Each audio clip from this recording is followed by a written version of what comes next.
Hello everyone, my name is Rob, welcome to Kinetic Rugby League. In this video I'll be giving you my Super League Round 6 power rankings. Also to let you guys know, I will be kind of including Challenge Cup results in there as well, so because those games actually happened, they did include Super League teams, I can't just ignore them, so they will also play a part in the rankings this week. But let's crack on with 12th place. So starting with 12th place, I have the London Broncos. They haven't moved from last week. They haven't moved at all from the bottom of the ladder. I do think that the gap to 11th place is still very, very minimal. But unfortunately, until I've seen more of a challenge from the Broncos, I can't justify moving them up. The only time I've seen them challenge is against Hull FC. And in some other games, they've had good moments. They restricted, they restricted Wigan at times in their Super League fixture. But back-to-back weeks against Warrington, I thought that maybe they would have learnt something from the first round. They were completely dominated. The second round, or the second time round, they were even worse. There was nothing through the middle. Couldn't slow Warrington down at all. Maybe the result was slightly better against Huddersfield than I expected, but I was kind of hoping at this point they'd have learnt a bit more. And it sort of shows how bad Hull FC are that they're the only team that they could compete against. But yeah, I haven't seen enough from London to justify moving them up at all. A few weeks ago it was very, very close. But yeah, I was hoping for more from them. Better defensively, better in attack. But until we actually get that in the results, I have to keep them down there at the moment. So London Broncos in 12th. Moving on to 11th place now, and still in 11th place, Hull FC. They're just not in a great place right now. As I said before, the gap to the Broncos is minimal. So if they have another shocking week and the Broncos actually put in a competitive effort and actually look like they've got some life to them, they put up a solid number of points, they restrict the flow of points that they're going to concede, then maybe there's a chance that Hull FC take that bottom spot. But in defence, they're all over the place. They're easily opened up. It was mentioned during the commentary against Hull Kingston Rovers about a simple change in direction can open that team up completely. And when a simple change in direction opens you up, there's not really much else you can do aside from just scramble defense, and even then they're just all out of shape. There's nothing they can really do. There's nothing in attack, especially against Hull KR. They had no chance of gaining meters. They were pinned back very, very easily. They don't even seem to put up enough points to compete. It's not even like they're poor defensively, but they at least kind of challenge with an attack. There's nothing to both sides of that team. Still doesn't help they've got 3 hookers in the spine.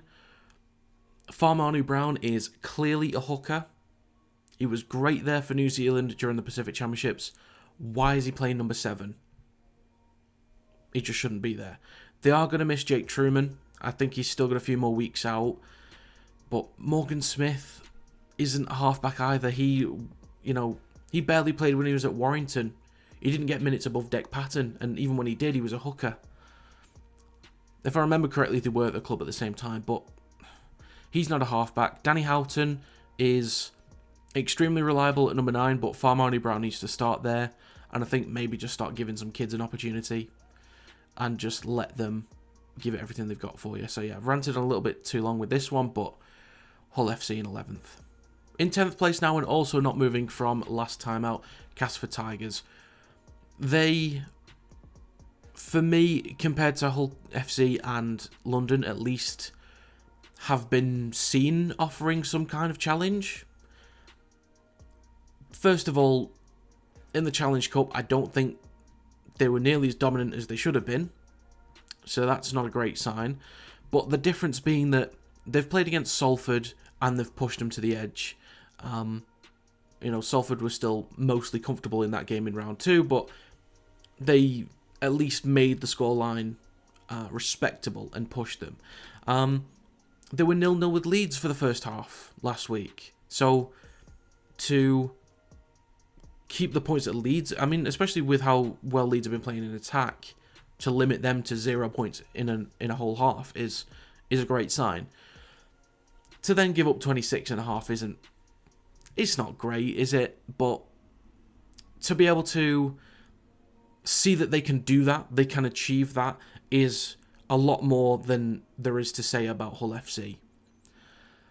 And in terms of games against Warrington, for example, Castleford's attempt against Warrington was definitely more competitive than what Hull FC was able to do. Granted, there was a red card in there, so I have to acknowledge that for Hull FC, that ridiculous Farmanu Brown red card.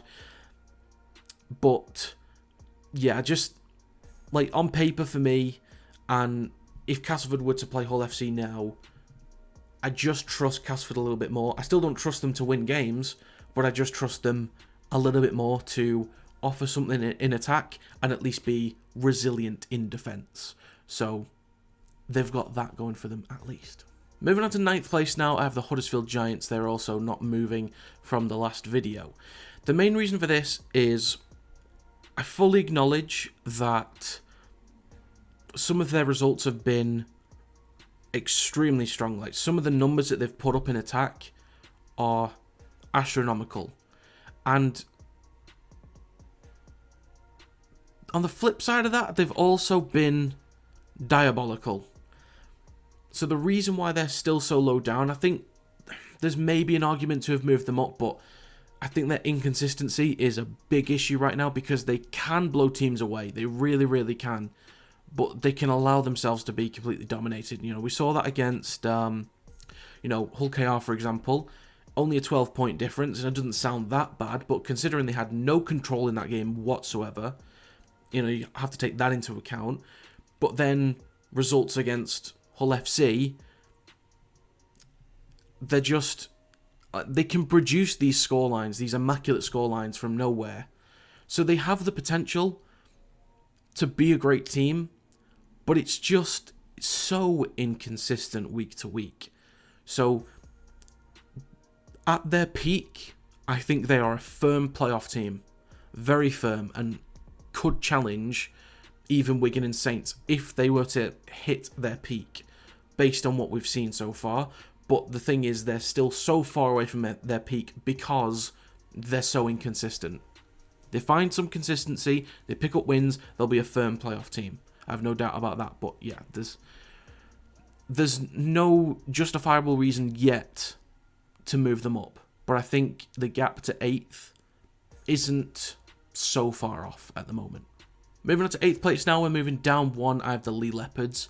Possibly a little bit unfair because, they've been pretty strong the last couple of weeks. I think the two main reasons why they've moved down, one was in their control, one is out of their control.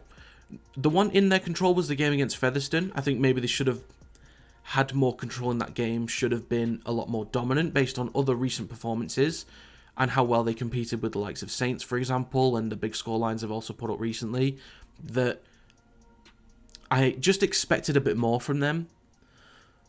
But the thing out of their control is that there are other teams that need to move up.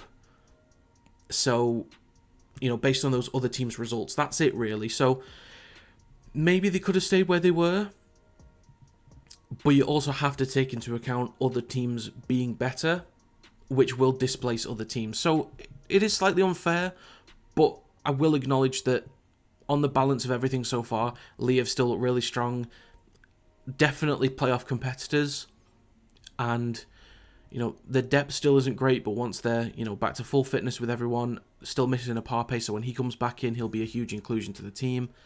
But when they're at full fitness, I fully trust that they'll be pushing for playoffs at the end of the season. And they still look, great now. But I just feel like there's just something missing at the moment. But they will give a lot of teams in the middle of the pack a run for their money every single week. So as of right now, Leigh Leopards in 8th. Moving on to 7th place now and moving down one, I have the Warrington Wolves. I think the performance against Catalans wasn't too bad. It wasn't terrible. So keep in mind, I'm a Wire fan and I am their harshest critic. So if Saints put in that kind of performance, or Wigan, or Leeds, Hull KR, Castleford, I would have said it's not too bad. But normally, I will be very irate about a performance. but I'm not that disheartened about it for a couple of reasons. Obviously, conceding 18 points as quickly as we did was not ideal, but what I at least liked was that when things started to go back to normal, it was an actual competitive game. Warrington were firmly in that game and had their moments of momentum and really put it to Catalans. They were missing a couple key players, but in attack, looked to create more opportunities. My biggest issue with Warrington in attack was that some of the balls from dummy half and spreading across the line, whether it be from Danny Walker, George Williams or Leon Hayes, were very inaccurate. So it really slowed down the progression. They had to break stride a lot of the time to receive those passes because they were just off the mark. There were some things that were done really well, like the short kicking game, whether it be from Matt Duffy or Hayes or Williams, were really effective in helping to get repeat sets and to pin Catalans back. But the general kicking game was pretty poor. George Williams had maybe 2 or 3 general kicks, and they were just pretty average. And Leon Hayes had maybe 1 or 2 good kicks in there, but a lot of the time on the 5th tackle, it was just trying to pin Catalans back inside their own 10. And then there wasn't really a chase. So even when Catalans were pinned back, a lot of the times Warrington really need to push up and keep them back, but Catalans just found it very easy to make meters through the middle, which Warrington need to work on. And there are still some issues defensively on that right-hand side with Roderick Ty and Josh Thulis. There's some big question marks there. And Adam Holroyd, I think he had the most tackles for Warrington with 40, but I'm not convinced about him going forwards. The last thing I'll say is there were a lot of times where players were one-on-one in tackles and were easily shrugged off. For me, that's too simple. Even if there's just one of you, you're only defending one player. Get your arms around him and get them onto the ground, or at least stop them from offloading or stop them from ripping away as easily as they did. Happened a lot with Thulis, I think, and with Ashton, King a couple times, and Roderick Ty. It's too easy. You got to slow them down a bit more. Yeah, it wasn't a terrible performance because in attack they looked better and there were some decent defensive moments, but they just didn't really have control over that game. But I'm not too disheartened about it. Moving on to 6th place now and moving up to I have the Catalans Dragons. They look to be in firm control of that game. The biggest issue with them, and the reason why they're maybe as low down as they are, because some people might think they're a bit higher up, I'd still have to take into account the performances a few weeks ago against Hull and Castleford. They weren't entirely convincing to me. They were still completely on top, but they're against 2 bad teams. But defensively, they were shaking up a little bit, and in attack, they looked very sluggish. Against Warrington, in attack, they looked quite strong. There were a few times they had Warrington all over the place, and through the middle, they made very easy meters. But the kicking game from Jordan Abdul and the response to his kicking game, the way that they were chasing and pinning Warrington back, was really impressive. Warrington struggled a lot to get out of their own 10. So they're kicking a lot of the time from inside their own half. Catalans, at their best, can challenge anybody. But I don't think we've seen it yet. They're working towards it. They're getting there. And it seems like every week they're having to deal with changes to the team. They had it a lot last season. They dealt with it extremely well. But there was no Theo Farge, no Artur Morg. But that performance was pretty strong.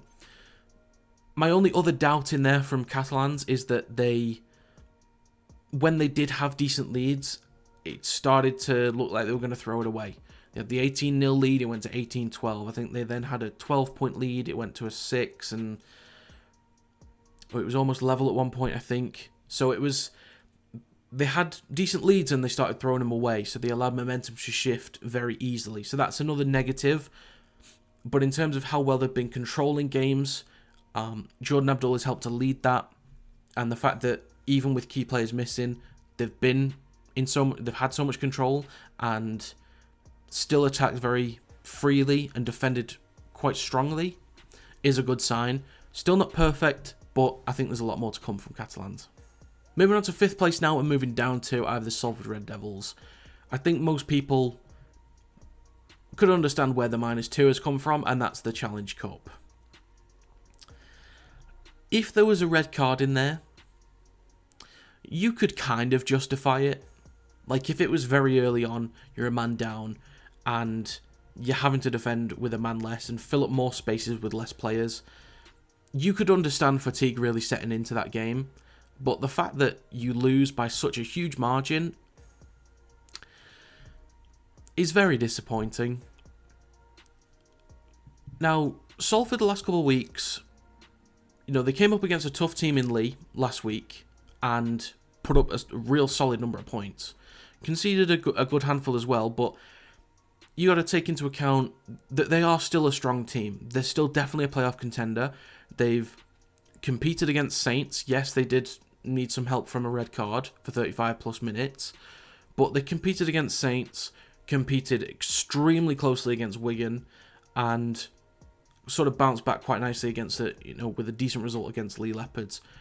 So it's just that result against Hull KR was so poor, I've got to move him down. And also, like what I said with Leopards moving down one, is that it's not totally on them. Some teams around them just have been better and deserve to move up. So that's also another thing to keep in there. So Salford, still a really strong team. I still will trust them for most weeks and still believe that they can compete against the likes of St Helens and Wigan when they do play them again. And even when they play against Hull KR again, I think they'd probably have another competitive go, because they did the first time round, they didn't the second time round, but I wouldn't put it past them to at least compete.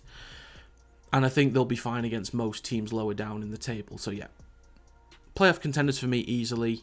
But yeah, I don't know, they just need to settle things down a bit, put in a few consistent performances, and they'll be alright. Salford's a decent team, they'll be fine. Moving on to 4th place now, and moving up one, I have the Leeds Rhinos. I think that to not score any points against Castleford is a little bit worrying in the first half, but also to concede 0 is a huge positive. So, even if it was against Hull FC or London Broncos, for anyone to concede 0 is impressive. And then to only concede 6 in the whole game, I think any team deserves credit for that. And to be as dominant as they were. So it kind of balances out in the first half against Castleford, and then to just run away with it the way they did. Impressive stuff. I think they've looked really good in attack. They've made good meters. They haven't been perfect, but I think one reason why I've wanted to move them up is I think that both games against Saints have been real competitive efforts and show that they are a team to be taken seriously. The results do need to start coming in. Like, if they want to be challenging towards the back end of the season, like once we get into the real big Challenge Cup rounds and into playoffs, they're going to need to start beating these teams. But I do trust them right now to compete against anybody. Maybe they won't beat St Helens again. Maybe they won't beat Wigan. But I trust them to compete against anybody and dominate against the bottom 3, especially. They have a really strong forward pack, and I think that spine has adjusted quite well. Considering how many new players are in there, they've adjusted quite well. I'm still not fully convinced on Matt Frawley, but I think with players like Brodie Croft in there, you're going to be just fine. Lockie Miller was a bit of a question mark for me in the NRL last season, but has adapted well, and, a lot of even second-tier NRL players come over and dominate, but not necessarily to call him second-tier, but yeah, there's a lot of new pieces in that Leeds team, but they've adjusted well. They still look competitive, and I could see them making a push for top 4. I think there's a few teams that could push them out of it. Maybe Catalans, Hull KR and Salford are the biggest competitors right now, but they could be a top 4 team by the end of the year. On to 3rd place now, and moving up one, I have Hull Kingston Rovers. I think that, the performance last week against Hull FC was completely dominant. I mentioned in my Hull FC section that, a simple change in direction, like there was nothing. So Hull KR, they did do a lot of really nice things, but the thing is they didn't need to. It was just so easy to dominate in that game. They didn't need to do anything special. They didn't need to spread the ball that much. Just a simple change in direction is what opened up Hull FC. But the fact that they still completely dominated, and then defensively they'd pin Hull FC back, wouldn't let them get easy meters. I think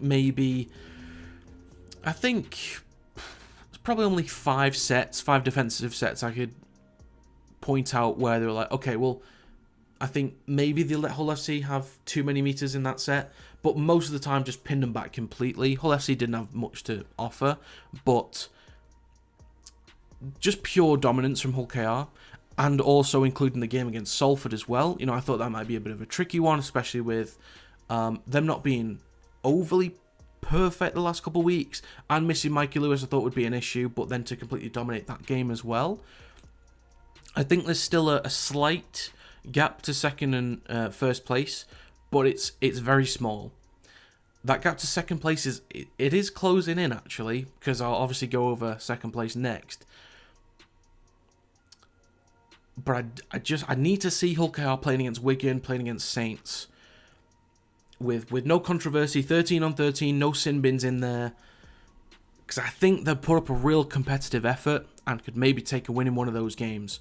But I need to see the biggest challenges on Hull KR now, because they can do it against the bottom 3. They can dominate the bottom 3. They can compete with anybody in the middle of the pack, whether it be Warrington, Leeds, Salford, Huddersfield. Like, they can easily compete with those teams, and then when they're on it, easy winners. But I need to see those big tests from Hull KR now, because I think they're ready for it. Whether they'd win those, I don't know, but I think they'd be absolutely up for it at this point. Moving on to second place now, and still in second place, I have the Wigan Warriors.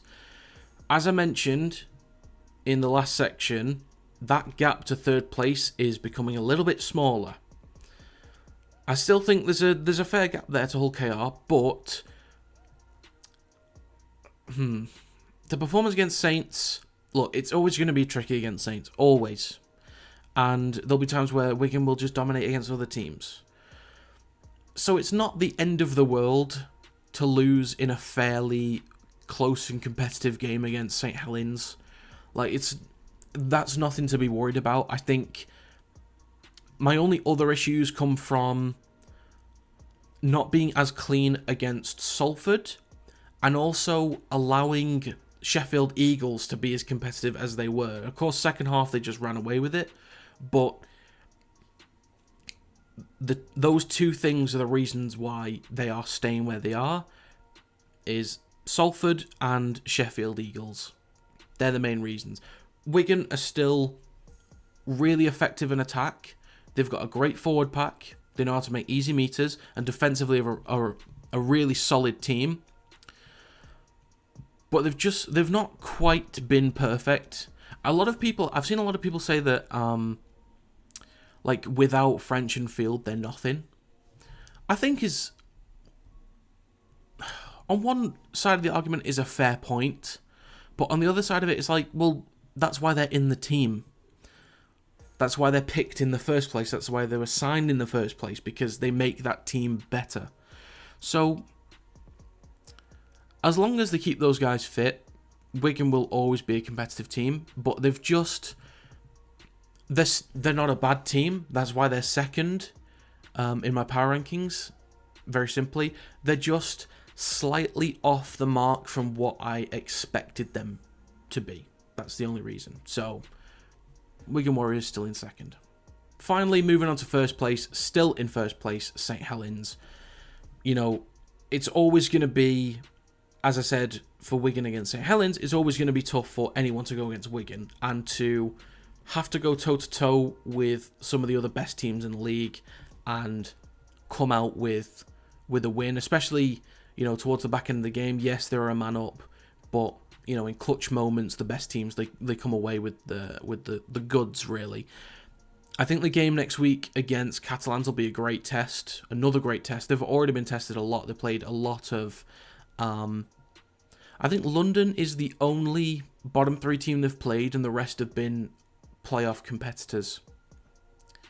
So they have really been tested, and the fact that they are where they are just shows that they're clearly the best team in the league right now.